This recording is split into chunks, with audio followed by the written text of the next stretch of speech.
Bonjour les enfants, nous poursuivons nos activités de révision concernant l'adjectif qualificatif et aussi l'accord de cet adjectif. Alors on va lire ensemble le texte suivant.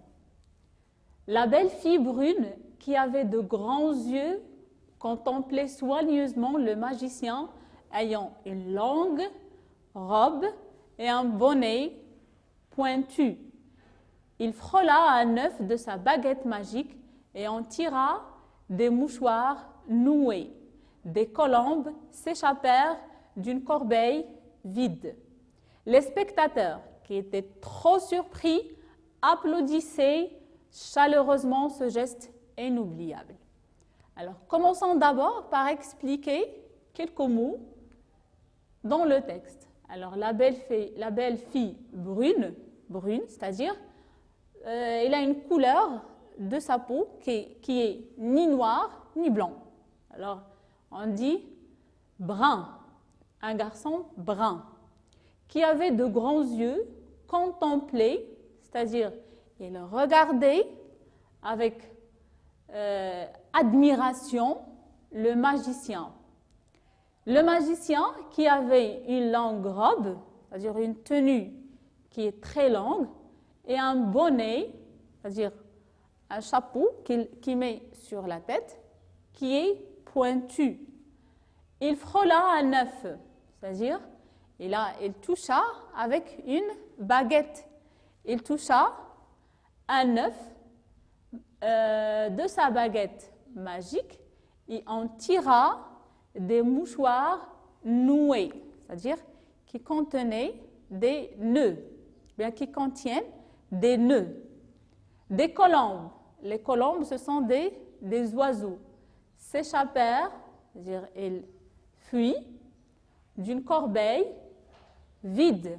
La corbeille, vous avez dans vos classes des corbeilles où vous mettez les ordures. Les spectateurs, c'est-à-dire les gens qui regardent le spectacle, qui étaient trop surpris, applaudissaient, c'est-à-dire ils encourageaient chaleureusement, c'est-à-dire il encourageait fortement, il applaudissait beaucoup ce geste inoubliable qu'ils ne peuvent pas oublier. Alors pour commencer, je vous demande d'identifier le nombre de phrases. Une phrase commence toujours par majuscule et se termine par un point ou un point d'interrogation ou bien un point d'exclamation et les deux points d'explication. La belle fille, regardons, alors on a la première phrase, il commence d'ici, la belle fille brune qui avait de grands yeux. Qu'est-ce qu'elle fait? Elle contemplait soigneusement le magicien ayant une longue robe et un bonnet pointu. Voilà la première phrase. Alors, il commence d'ici et se termine ici. Ou bien, dans cette partie, on a une seule phrase. La deuxième partie, voilà la majuscule. Il frôla un œuf de sa baguette magique et en tira des mouchoirs noués. Voilà la deuxième phrase. Des colombes s'échappèrent d'une corbeille vide. Et voilà la deuxième. Alors cette partie est formée de deux phrases. Alors on a deux phrases. La troisième, les spectateurs qui étaient trop surpris applaudissaient chaleureusement ce geste inoubliable. Alors, il commence d'ici et voilà le point. Alors, cette partie aussi, et comme la première, elle est formée d'une seule phrase. Très bien. Alors, comme vous le voyez, parfois, une partie peut être formée, bien un paragraphe peut être formé d'une seule phrase. Maintenant, je vous demande ici d'identifier les groupes nominaux. Alors, on va se contenter de la deuxième partie. Alors, on va étudier cette deuxième partie.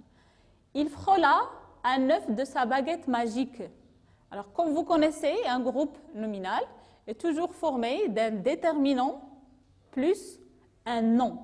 Alors, on a déterminant plus un nom. Ici, 1, c'est un déterminant. Un œuf, voilà un groupe nominal. Il frôla un œuf de sa baguette magique. Voilà un autre. Alors, déterminant, pardon, plus un nom. Ici, sa baguette magique. Ce groupe nominal est formé de 3 mots. Et on tira des, voilà un déterminant,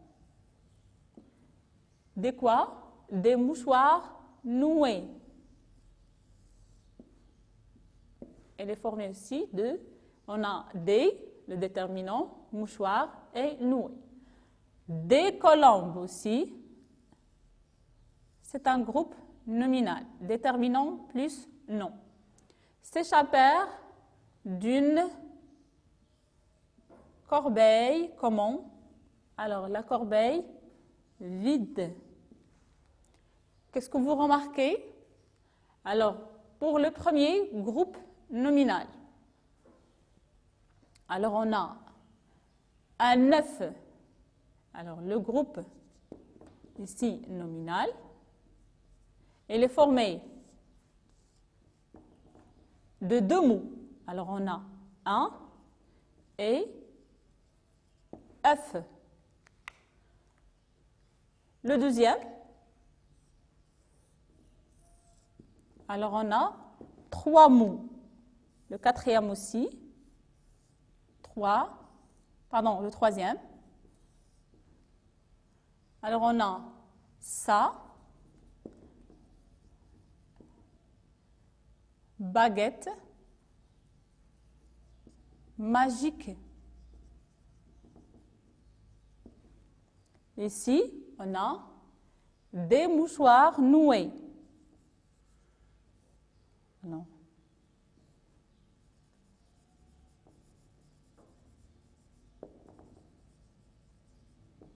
Et à la fin, une corbeille. Comment? Vide. Alors, on a dit que le groupe nominal est composé toujours d'un déterminant plus un nom. Alors, regardez ici, le nom, c'est le noyau du groupe nominal. Un œuf, sa baguette, des mouchoirs, une corbeille. Regardez le nom, le mot, pardon, que j'ai encadré ici. À quoi sert-il, à votre avis? Magique, vide, noué. Dans la deuxième partie, on trouve ces mots. Pourquoi? Alors ici, sa baguette magique. Magique, il apporte une précision sur le mot, sur le nom baguette. C'est-à-dire, comment est la baguette? Alors ici, on qualifie le mot, le nom baguette. Ici, le nom qui sert à qualifier un nom, comment on l'appelle? On l'appelle un adjectif qualificatif. Alors l'adjectif qualificatif sert à qualifier ou bien apporter des précisions sur le nom auquel il se rapporte. Et on tira des mouchoirs. Comment sont les mouchoirs? Ils sont noués. Les colombes ici, regardez, pardon, j'ai oublié ce groupe nominal. Alors, il se compose de des et colombes. Ici, est-ce qu'on a apporté des précisions sur le nom colombe? Non. Alors, comment sont les colombes? On ne sait pas comment ils sont. Des colombes s'échappèrent d'une corbeille. Comment est la corbeille? Elle est vide. Alors ici, on a qualifié le mot corbeille en utilisant le mot vide. Très bien. Alors maintenant, on va chercher d'autres mots qui apportent des précisions sur des groupes nominaux dans la première et la troisième partie. Alors ici, la belle fille brune. Ici, on a déterminant, non. Regardez, on a belle. Alors, je vais l'entourer en vert. Alors, il y en a belle et brune. Alors, ces deux mots apportent des précisions sur la fille. Elle est belle et brune. Qui avait de grands yeux.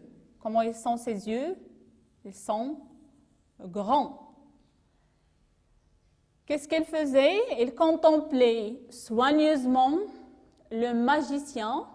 Alors voilà, un groupe nominal, mais on n'a pas de précisions sur le magicien. Mais on a des précisions sur sa robe. Comment elle est? Elle est longue. Et son bonnet aussi est un bonnet pointu. Passons à la troisième partie. Alors, combien de mots on a utilisé ici pour qualifier les groupes nominaux? 1, 2, 3, 4, 5 mots. Dans la troisième partie, le groupe nominal ici, c'est les spectateurs. Et comment ils étaient?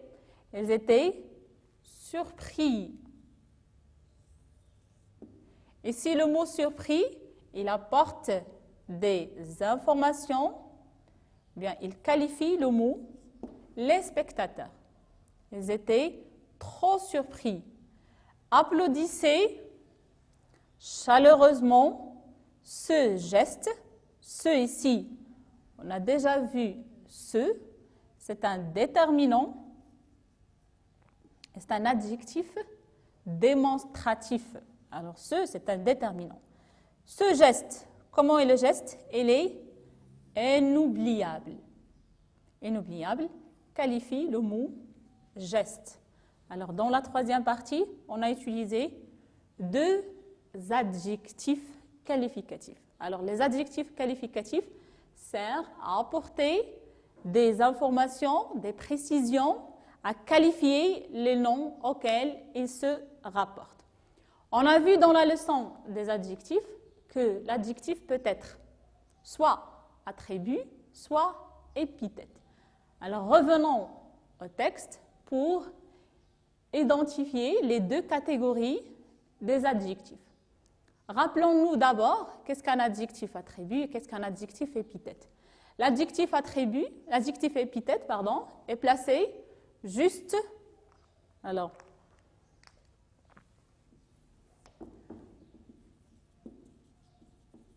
l'adjectif qualificatif attribut, on va commencer par l'épithète.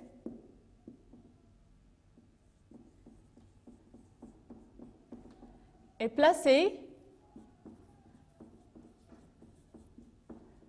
juste avant ou juste après le nom qu'il qualifie.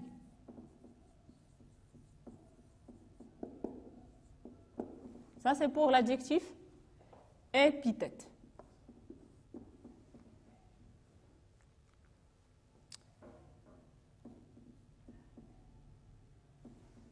Pour l'adjectif attribut,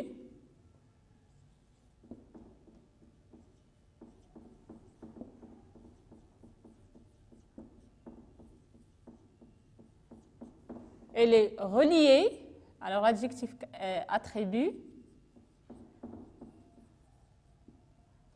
est reliée au nom qu'il qualifie. Par quoi? Par un verbe qui exprime l'état.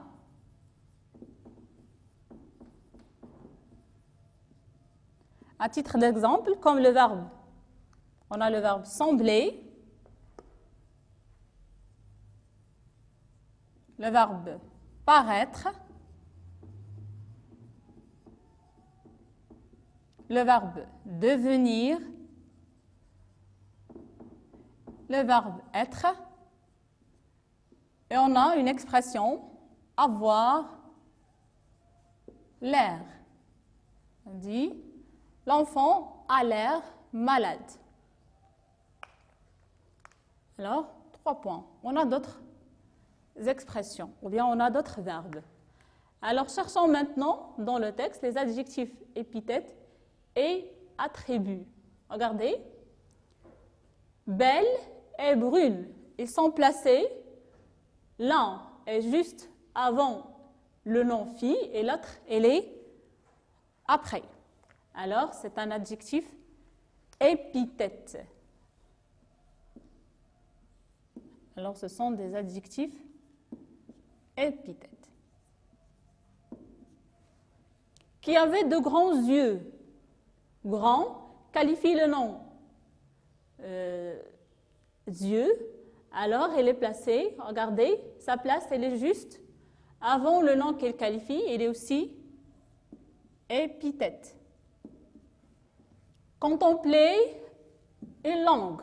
Alors, langue, voilà le nom qu'elle qualifie comme grand. Elle est placée juste avant le nom robe. Alors aussi, c'est un adjectif épithète. Et un bonnet, pointu est placé après le nom bonnet.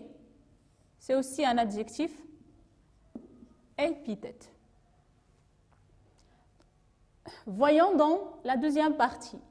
Il frôla un œuf. Si on n'a pas qualifié le mot œuf, de sa baguette magique. Aussi magique est placé juste après le nom baguette. Alors, c'est un adjectif épithète. Et on tira des mouchoirs noués aussi et épithète. Des colombes. Alors, on ne les a pas qualifiés. S'échappèrent d'une corbeille vide. Vide aussi et épithète. Regardez ici, les spectateurs qui étaient trop surpris. Regardez ici, l'adjectif surpris qualifie le nom les spectateurs, mais elle est reliée par un verbe qui exprime l'état, c'est l'auxiliaire être. Alors, je vais l'entourer en bleu. Regardez, c'est l'auxiliaire. C'est le verbe être. Était, c'est le verbe être ici conjugué à l'imparfait. Surpris, puisque cet adjectif est relié au nom qu'il qualifie par l'auxiliaire être, alors c'est un adjectif comment? Il est attribut.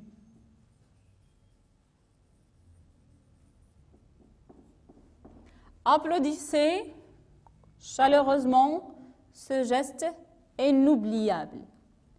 Inoubliable, placé juste après le nom qu'il qualifie, c'est-à-dire c'est un adjectif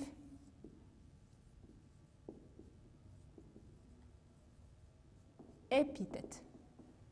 Maintenant les enfants, on va réécrire la première partie en remplaçant fille par garçon et robe par pantalon. Alors, réécrit en remplaçant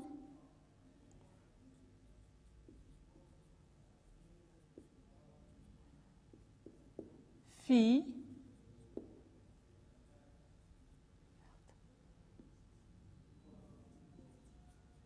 par garçon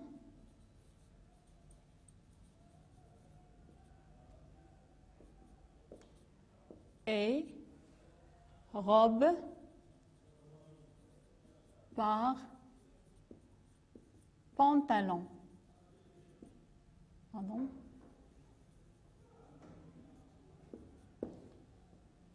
Alors, qu'est-ce qu'on va faire? La belle fille brune. Ici, le nom fille doit être remplacé par garçon. Et si fille, c'est un nom singulier et féminin. Garçon, c'est un nom masculin. Alors, on va changer le déterminant. Un garçon, on dit le garçon. Le belle. Belle, c'est un adjectif. En masculin, qu'est-ce qu'on dit? Un beau. Alors, le beau garçon. Brune. Regardez ici. Qu'est-ce qu'on a ajouté à l'adjectif? Puisque la fille, c'est un nom féminin, brune porte le signe de féminin, le E. Si on va supprimer le E du féminin, qu'est-ce qu'on va dire? On va dire brun. Le beau garçon, brun, qui avait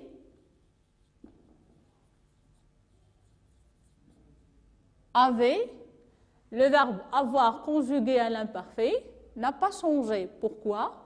Parce qu'on a gardé un sujet qui est singulier et masculin. Alors, qui avait de grands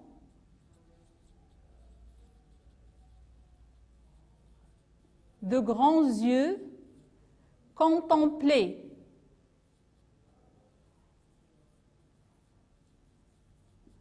Et contempler comment? Soigneusement. Soigneusement, le magicien.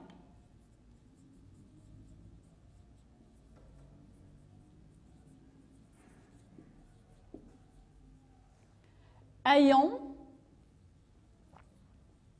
c'est-à-dire qui avait, ayant, ici, on va changer, ou bien on va remplacer le mot robe par le mot pantalon. Ici, le mot robe, c'est un nom qui est singulier et féminin. Pantalon, c'est un nom singulier aussi, mais pas féminin. Elle est masculin. C'est-à-dire que l'adjectif doit s'accorder. Alors, l'adjectif s'accorde en genre, et en nombre avec le nom qu'il qualifie. Langue ici, c'est un adjectif féminin et singulier, car le mot robe est aussi féminin et singulier. Langue au masculin, qu'est-ce qu'on doit écrire? Alors, ayant, on doit d'abord changer le déterminant. Une, on va dire un.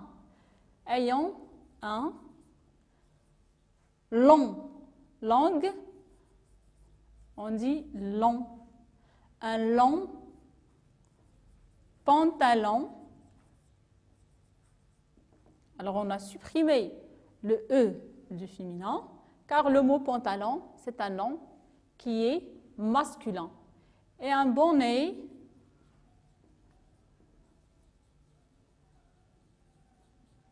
pointu.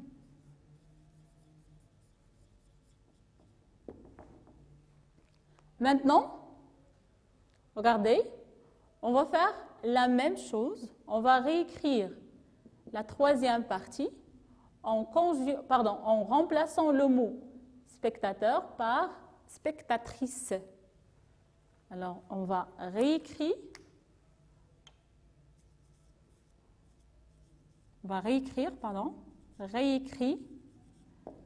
en commençant par les spectatrices.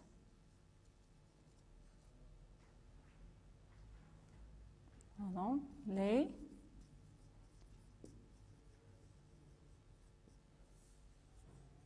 les spectatrices. Regardez le sujet ici, les spectateurs. C'est un nom qui est au pluriel, car il commence par le déterminant les. Alors, les spectatrices, c'est un nom féminin ici. Alors, on a commencé par un sujet féminin et pluriel. Les spectatrices qui étaient, regardez, trop. On ne va pas changer le mot trop. On ne va pas changer le mot trop car c'est un adverbe. Surpris, regardez. Surpris, c'est un adjectif. Alors, il va s'accorder avec le nom qu'il qualifie. Spectatrice, c'est un nom féminin.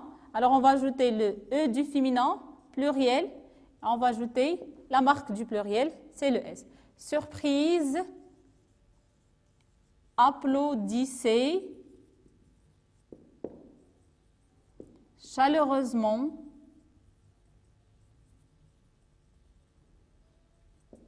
ce geste inoubliable. Alors, l'adjectif qualificatif s'accorde en genre et en nombre avec le nom qu'il qualifie. Alors, comme ça, notre séance touche à sa fin. Je vais vous retrouver dans une autre séance.